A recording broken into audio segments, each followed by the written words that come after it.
No temáis. Feliz sábado, hermanos.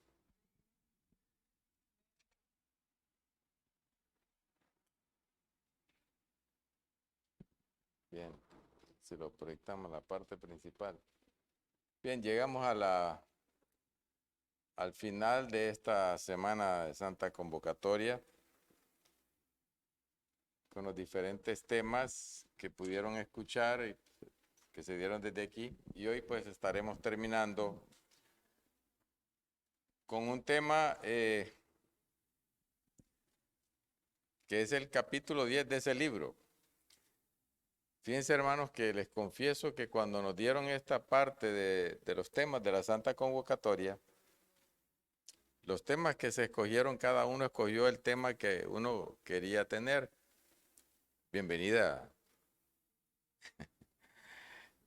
Y pues el orden con que se predicaron no fue el orden del 1, 2, 3, así, en el orden que debían de tener, sino que cada quien escogió el tema y dio el capítulo que quería. Así que hoy vamos a hablar del capítulo número 10. Y no hemos pasado 10 días aquí escuchando los temas. Pero bien, dice el capítulo 10, Jesús nuestro modelo de obediencia. Recuerdo que cuando hablé el domingo, hablé acerca del servicio. Es una parte bastante difícil en la iglesia, ¿sabe? Porque decía yo esa noche que a veces nosotros consideramos que el servicio es para aquellos que se les ha llamado a ser servidores. Pero usted se pregunta o alguien le pregunta a usted, usted se considera un siervo de Dios, pero no de la congregación, de la iglesia, de la hermandad. Usted le gusta servir al Señor, pero allá los demás ya tiene otra tonalidad. Y decía ese día que el que quiere ser mayor tiene que ser servidor. Y eso nos llama ¿a qué? A tener un mismo sentir y a ser humildes. Vea, si hay algo interesante en la iglesia, hermanos, es que el Señor nos llama a ser humildes. Nadie tiene que venir aquí porque quiere ser o protagonizar o ser mayor que alguien. No, hermanos, servicio. Pero en esta noche nosotros vamos a ver acerca de Jesús, nuestro modelo de obediencia. Ok, ¿qué entendemos ahora por esto? En la lectura bíblica que nosotros tuvimos hoy, que la encontramos en el libro de Mateo, yo quiero invitarlos a ustedes a buscar ahí Mateo capítulo 4, en el versículo 1, este texto muy conocido, pero también que nos deja de repente como que algo interesante ahí. Mire cómo dice: entonces Jesús fue llevado por el Espíritu al desierto, coma, para ser tentado por el diablo. Cuando nosotros leemos este texto, pareciera ser que la finalidad del Espíritu Santo es llevar a Cristo hacia la tentación. ¿Cómo lo leen? ¿Cómo lo interpretan? Oscar, ¿cómo lo interpretas? Así, tácitamente como lo lees. Lo que estoy diciendo, ¿verdad? Como que el Espíritu Santo, ya te bautizaste, Jesús. Ahora venite, te voy a llevar al desierto para que allá seas tentado. Pareciera, pareciera. Y esto ha llevado a algunos a pensar de que el Señor, cuando nosotros somos tentados, es porque el Señor nos pone la tentación. Y la Biblia dice que el Señor no tienta a nadie. ¿Qué necesidad tiene el Señor de tentarnos a nosotros? Si más bien nos llama a que evitemos caer en la tentación, ¿cierto? En nuestras oraciones, en la oración modelo dice, no nos dejes caer en tentación. Pero el Nuevo Testamento declara rotundamente que Cristo no solo murió, sino que también vivió por nosotros. A Cristo debemos no solo nuestra redención, sino que Él también es el perfecto ejemplo de cómo hemos de vivir los que deseamos agradar a Dios. Jesús no solo vivió como debió vivir Adán, sino cómo deberíamos de vivir cada uno de nosotros. Él no solo nos redimió del pecado, según Romanos 8:1, sino que también nos rescató de nuestra vana manera de vivir. Miren, hermanos, yo quiero abrir y porque cuando yo agarré este texto, tuve tentado a ponerlo como lectura bíblica. Romanos 8:1 dice, ahora pues, ninguna condenación hay para los que están en Cristo Jesús, los que no andan conforme a la carne, sino conforme al Espíritu. ¿Usted entiende el texto? El texto es claro. Dice, ahora pues, ninguna condenación hay para aquellos. Estoy aumentando algo aquí porque el texto dice, para los que están en Cristo Jesús. Si usted está en Cristo Jesús, ¿hay alguna condenación? El texto dice que no. Al menos no debería de haber. ¿Ah? Ok. Para los que están en Cristo Jesús, los que andan conforme a la carne, ¿esos qué? ¿Esos sí tienen condenación? Pues deberían de tener alguna condenación, si no conforme al Espíritu. O sea, si yo no estoy en la carne, pero estoy en el Espíritu, yo no tengo ninguna condenación. Y si nos vamos a 1 Pedro, acompáñenme ahí con sus Biblias, en 1 Pedro,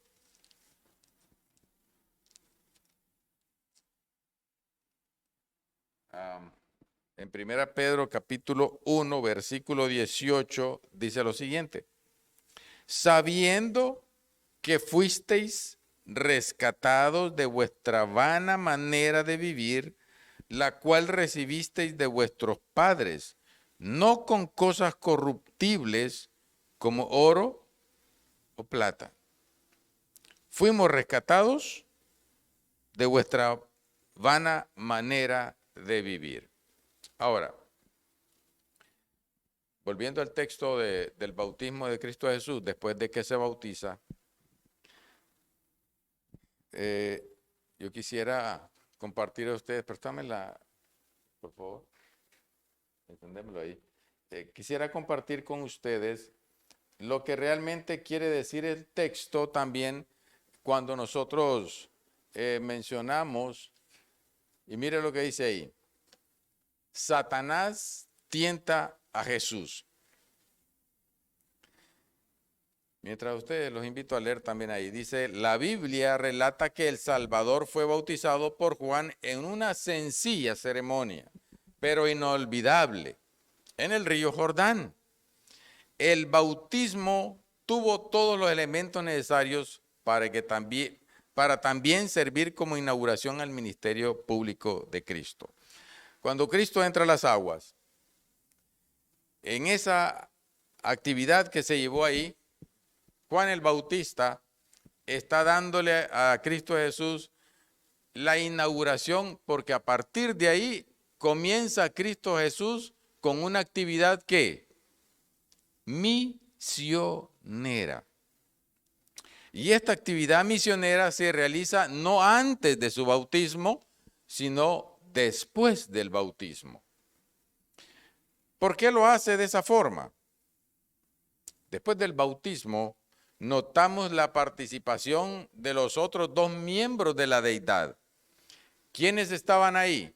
Estaba el Padre, que habló desde el cielo, estaba el Espíritu Santo, que se manifestó en una forma de paloma, y descendió, y también se encontraba el Hijo, el cual Juan el Bautista dio testimonio de él diciendo, este es el Cordero que quita los pecados del mundo.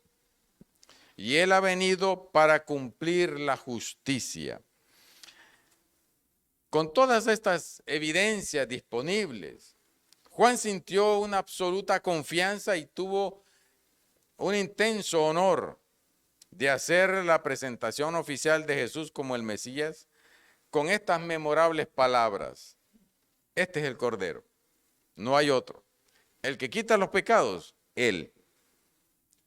Pero todo el mundo se había acostumbrado a ver a Juan el Bautista, porque Juan el Bautista era el evangelista. Cuando nosotros tenemos campañas y viene un pastor renombrado, se invita a toda la congregación y se invitan a otras iglesias y se llena la iglesia, no hay cupo en la iglesia, vienen buses a escuchar ¿a quién? Al evangelista. Pero lo interesante de esto es la postura de Juan, que siendo él la persona que llama al arrepentimiento al pueblo y que bautiza mucha gente, él no se hace acreedor de toda esa garantía que él tenía de que la gente creía en él, sino que él dice, yo no soy el que quito el pecado del mundo. El Cordero que está ahí es el que quita. Y hermanos, esto es humildad. Pero además de Juan el Bautista y la Trinidad, alguien más se puso en ese ambiente de inmediato. Hablamos que había el Padre, el Hijo que se había bautizado y estaba el Espíritu Santo. Estaba Juan el Bautista. Óigame, ya son 4. Pero además de ellos, en esa acción, en esa actividad, había alguien más. Alguien que estaba en una forma inmediata para impedir que el ministerio de Jesús se llevara a cabo en una forma efectiva. Y estamos hablando de Satanás. Óigame, ¿cómo es posible que Satanás esté en una actividad de bautismo? ¿Sabe qué indica esto? Que cuando nosotros venimos y traemos aquí a las personas y les tomamos el voto bautismal y todavía no han bajado esas gradas, ¿quién está trabajando? Satanás. ¿Ah? Nunca para. Sí, claro, lo he dicho siempre. Entra pecador y sale pecador, pero justificado. Porque vamos a seguir pecando hasta que Cristo venga. Eso está clarito. Ahora, cuando usted viene a la iglesia a la hora que a usted se le antoja venir, ¿sabe quién está aquí? Primero que usted. El diablo. Y les aseguro que esté en esas bancas de ahí con sus ángeles, poniendo más atención que nosotros que estamos en las bancas, porque está interesado qué es lo que se dice desde aquí arriba. Dice, voy adelantando esto, la Biblia dice que después de su bautismo, el Espíritu Santo llevó a Jesús al desierto. Bueno, pero ¿con qué propósito lo llevó al desierto? ¿Cuál era la razón de llevarse a Cristo a Jesús? Dice, evidentemente el plan divino era que el Salvador tuviese tiempo. Oiga bien, ¿para qué lo llevó allá? Evidentemente el plan divino era que el Salvador tuviese tiempo para orar, meditar y ayunar. Al retirarse al desierto, Jesús demostró que todo aquel que desee mantenerse en sintonía con Dios y cumplir su voluntad, debe procurar un encuentro personal con Dios. Y en el caso de nuestro Señor Jesús, no sería diferente porque Él se hizo hombre y como tal tenía que llevar a cabo la misión que le fue dada por el Padre. Así que este tiempo en el desierto, sumado a la experiencia del bautismo, lo capacitaría aún más para llevar a cabo las intensas tareas y responsabilidades que le aguardaban. Ahora vamos entendiendo por qué el Espíritu Santo se llevó a Cristo Jesús al desierto. Se lo llevó al desierto para que Cristo tuviera tiempo para orar. ¿Cómo es esto? ¿Es que Cristo Jesús no oraba antes? ¿O no usaba mucho tiempo para la oración antes? Que después de bautizar, ahora, cuando yo me bautizo, ahora sí voy a ser un mejor cristiano. ¿Es ahora? ¿O usted ya viene haciendo una práctica y que se fortalece después del bautismo? Dice que el Espíritu Santo lo llevó al desierto para que orara. Yo dije la vez pasada, el domingo, que el Padre y el Hijo están en la misma escala. El Padre no le ordena nada al Hijo. Nosotros tenemos el concepto de que nosotros le ordenamos a nuestros hijos. Nuestros hijos nos obedecen.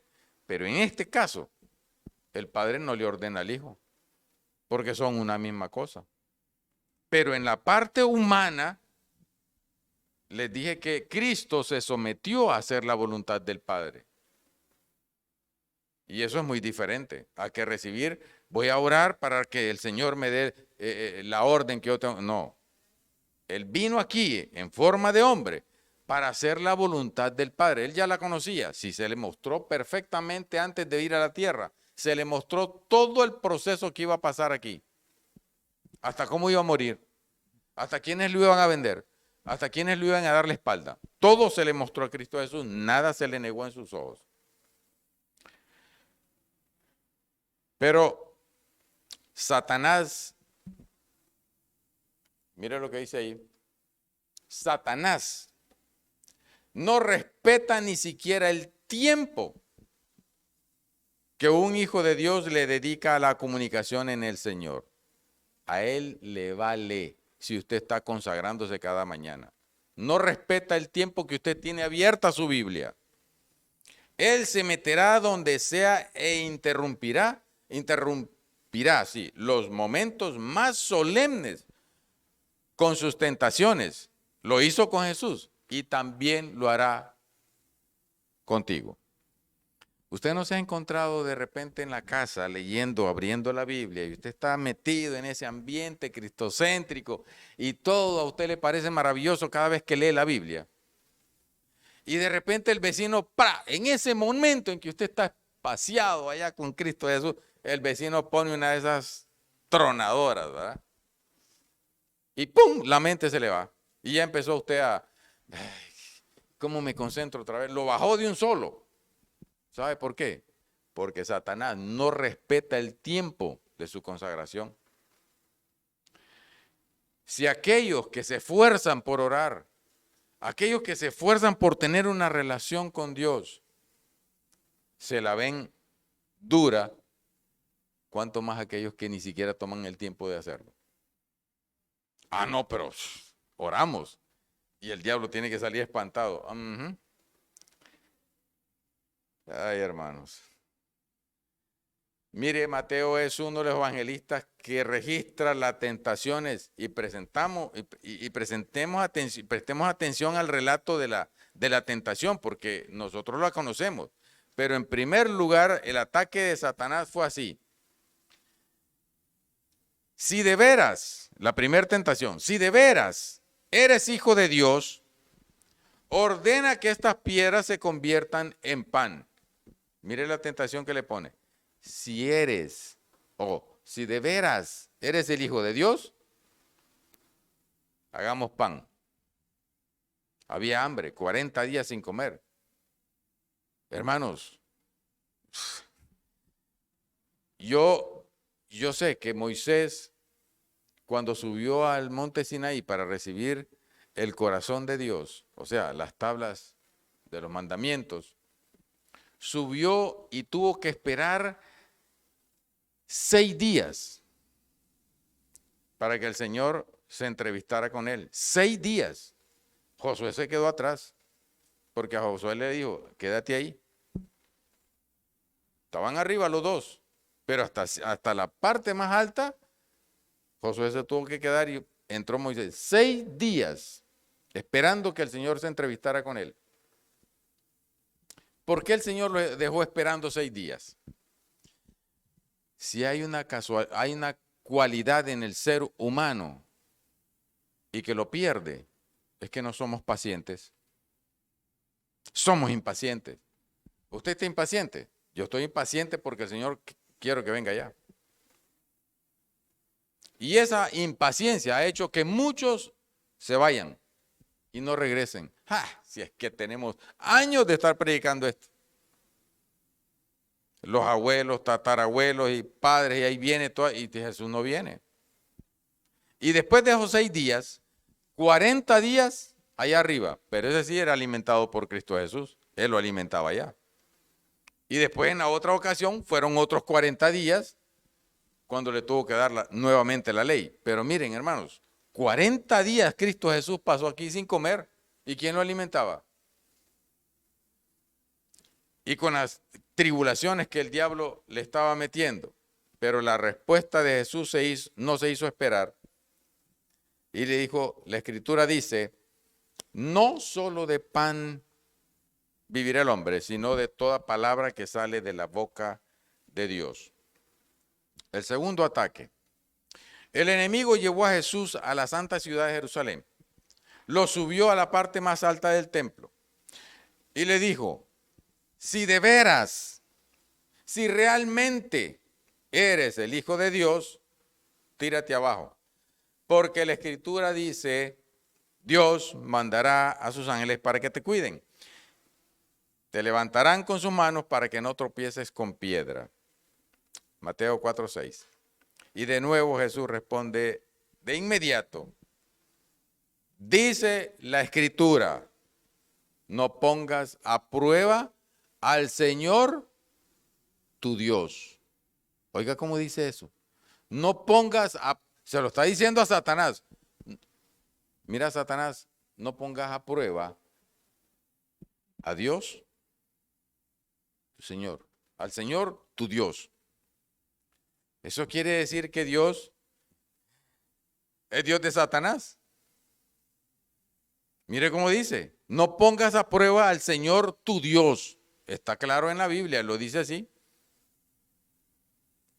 O sea que Satanás también le pertenece. Y aquí cuando yo veo esto es que Dios no quiere y no está impaciente y Dios no desea el mal del impío. Si es una criatura que Él hizo. Lógicamente ya no hay retroceso, ya no hay forma de cómo poderlo redimir. Pero le hace ver que el Dios de Él es Él. Y viene el tercer ataque. Finalmente el diablo lo llevó a un cerro alto y mostrándole todos los países del mundo y la grandeza de ellos, le dijo, yo te daré todo esto si te arrodillas y me adoras. A lo que Jesús contestó nuevamente, vete, Satanás, porque en la Escritura dice, adora al Señor tu Dios y sírvelo a Él. Hemos visto 3 tentaciones que Satanás le dio a Cristo Jesús. ¿De dónde se sacó la respuesta a Cristo Jesús?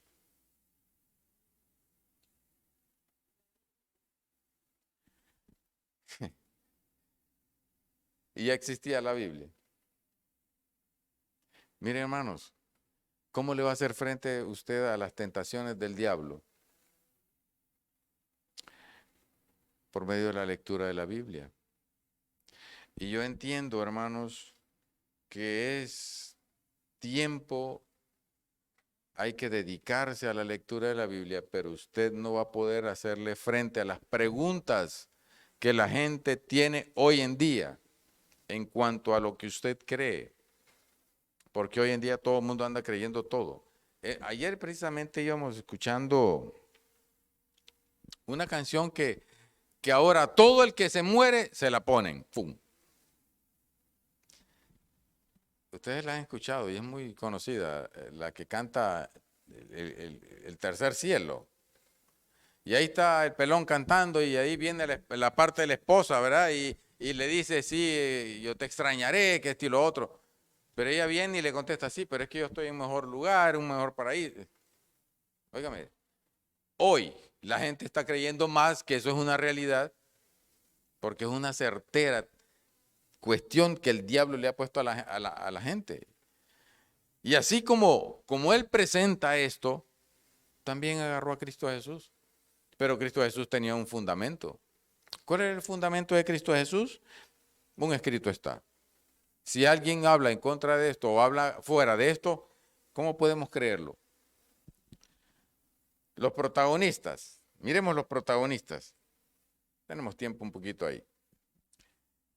Para entender mejor esto en el mensaje de la tentación, fijémonos acerca de los personajes para poderlos entender y las acciones que ellos tenían con las palabras que ellos querían decir. Mire, en primer lugar, está Satanás. Necesitamos fijarnos en cómo ataca, qué palabras usa y qué significados esconde. Y usted me va a decir, sí, mi hermano, pero ¿cómo es que voy a poderme escuchar yo a Satanás? ¿O cómo es que voy a ponerle tanto interés a lo que... Vea, es que usted tiene que saber cómo es que lo va a atacar. Porque necesitamos fijarnos cómo él ataca. Ustedes saben que él tiene una profesión por años y siglos. Es un profesional atacando a la humanidad. Y con las mismas cositas, solamente que con una pintura diferente y todos vamos a caer en eso. Y caemos muchas veces en eso. Dice que si fuera posible, hasta los escogidos se van en el combo. ¿Y cuánto cuesta que un escogido pueda ceder? Pero hermanos, si con costo el justo se va a salvar, ¿qué del que no? Del que medio anda por ahí. Ya sabemos por sus nombres que es un engañador, un acusador, un mentiroso, enemigo de Dios y de su pueblo. Y en el relato de la tentación resulta claro que el engaño satánico consistió en querer venderle la idea a nuestro Salvador que como lo habían mandado a salvar a la humanidad, él tenía entonces que ingeniárselas para llevar a cabo el plan de la salvación. Bueno, como a ti te mandaron para acá, ahora ya estando aquí y eres el redentor, tenés que ingeniarte el plan de la redención. ¿Qué quiere decir esto? En otras palabras, el enemigo insinuó que se puede ser fiel a Dios siguiendo nuestras propias ideas y preferencias, especialmente si hemos estado ayunando y orando. Ojo, ¿oyeron esto? A veces nosotros estamos orando, ayunando, estamos en una conexión con el Señor y creemos que estamos haciendo la voluntad de Dios en todo. Pero el enemigo le dijo al Señor, le insinuó que se puede ser fiel a Dios siguiendo nuestras propias ideas y preferencias. Señor, yo quiero que tú me salves, pero yo me quiero salvar aquí. No donde tú me dices, no, aquí. Con lo que yo creo, con lo que yo pienso, con lo que yo asumo. La salvación no puede ser así. Nosotros tenemos que dejarnos salvar. ¿Y en qué momento? Yo les pregunto, hermanos, ¿Dios podía haber salvado al pueblo de hebreo allí en Egipto? ¿Sí o no? ¿Qué consideran ustedes? ¿Podía? Podía perfectamente. ¿Por qué no lo hizo? Porque no es lo que yo creo, lo que yo pienso. Es como Cristo dice. Yo los quiero salvar acá afuera, porque allá adentro están corruptos. Si prestamos atención a cada una de las palabras que Satanás en el episodio de la tentación notaremos que él estaba tratando de convencer a Jesús de que no siempre hay que hacer las cosas exactamente como Dios dice, o sea, que hay otras formas de cumplir con Dios y que no es necesariamente desobediencia añadir o cambiar algo del plan de Dios que tiene para nosotros. Eso es lo que el diablo quiere. Mira, tú le puedes servir a Dios y Él va a aceptarte. Él ven como usted y Él te va a aceptar. Él te va a aguantar, Él va a limpiar eso. Mire, ¿ustedes se acuerdan de la parábola del hijo pródigo? El hijo pródigo llegó sucio, careto, despeinado, maloliente, desgreñado, harapiento y de todo. Pero cuando llegó ahí, el padre lo abrazó. El padre, ¿qué hizo con él? ¿Lo recibió? ¿Lo aceptó? No. El padre lo recibió, pero el padre no lo aceptó. Porque si lo hubiera aceptado, lo hubiera dejado tal cual estaba. Lo mandó a bañarse, lo mandó a ponerse ropa nueva y le puso el anillo nuevamente. ¿Qué es lo que hace Cristo Jesús con nosotros? Nos recibe. Y una vez que nosotros estamos aquí con Él, entonces Él nos acepta, ya cuando estamos limpiados y hemos aceptado su gracia. ¿Perdón?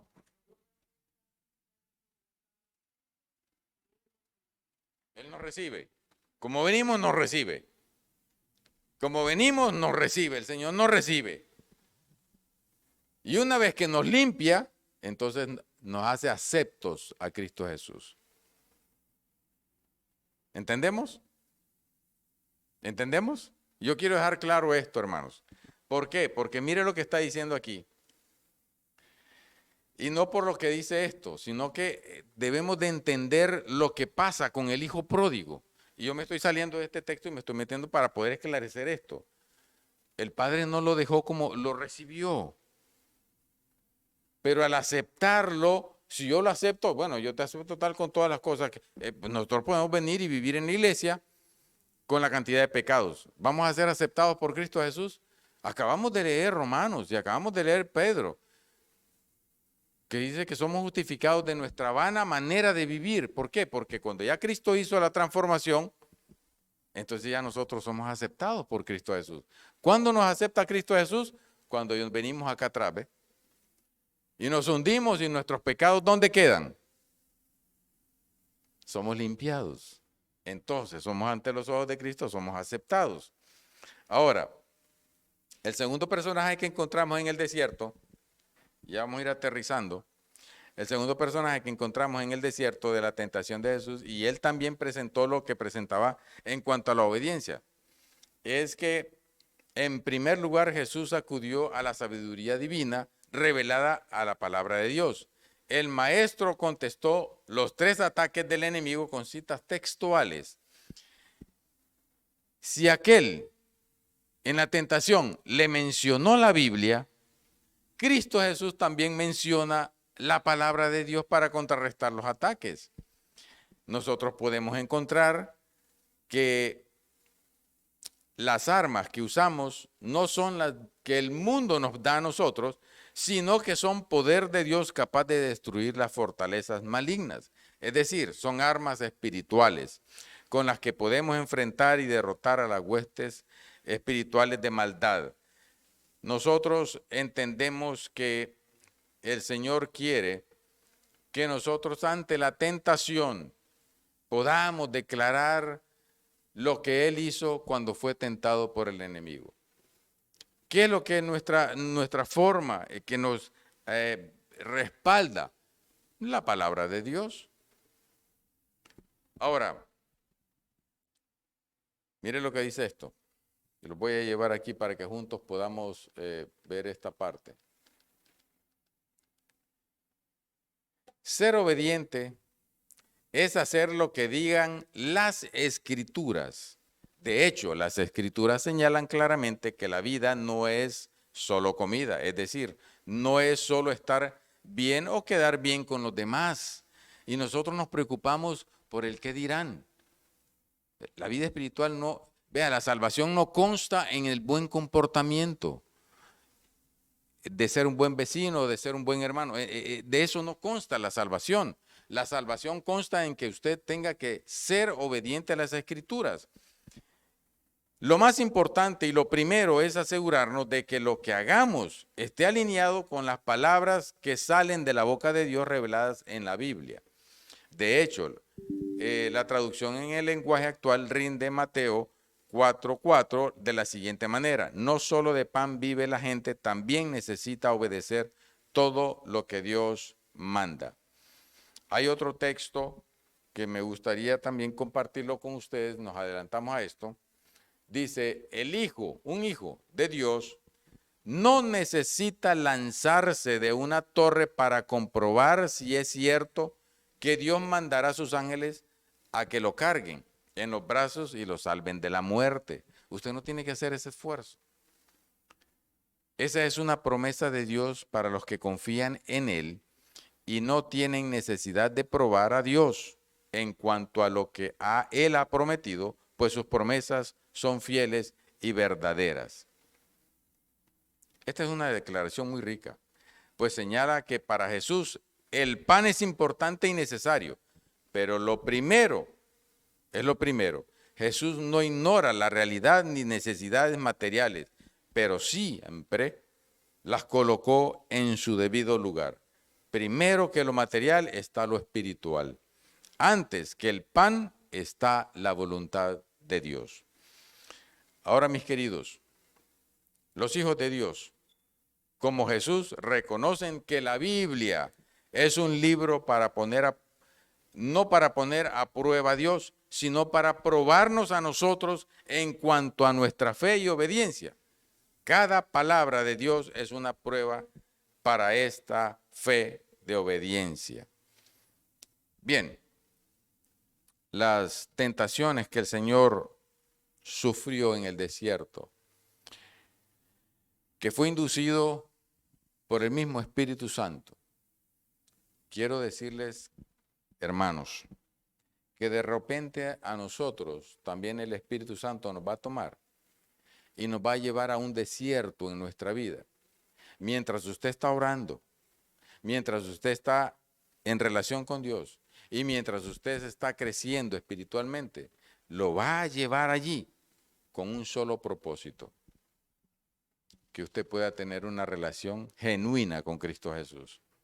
Pero no espere que porque está en esa relación íntima con Cristo Jesús, usted no va a tener el ataque de Satanás. Sí lo vamos a tener. Lo vamos a tener. Pero en ese momento, cuando Él llegue y nos ataque, nosotros tenemos que estar sabidos qué presentar. ¿Qué vamos a presentar nosotros? Un escrito está.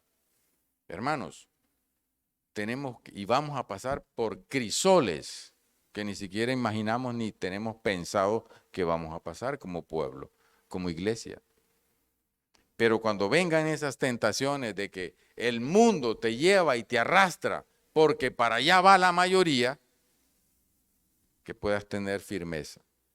Da lástima oír y escuchar a padres decir que sus hijos están corriendo con el mundo. Padres cristianos preocupados por sus hijos, porque estos son más influenciados por el mundo y por Satanás y no se pueden sostener. Satanás no va a parar. Satanás quiere destruirnos y quiere destruir a nuestros hijos, quiere destruirlo a usted, quiere destruir esta iglesia y quiere destruir todo lo que quiera llamarse santo.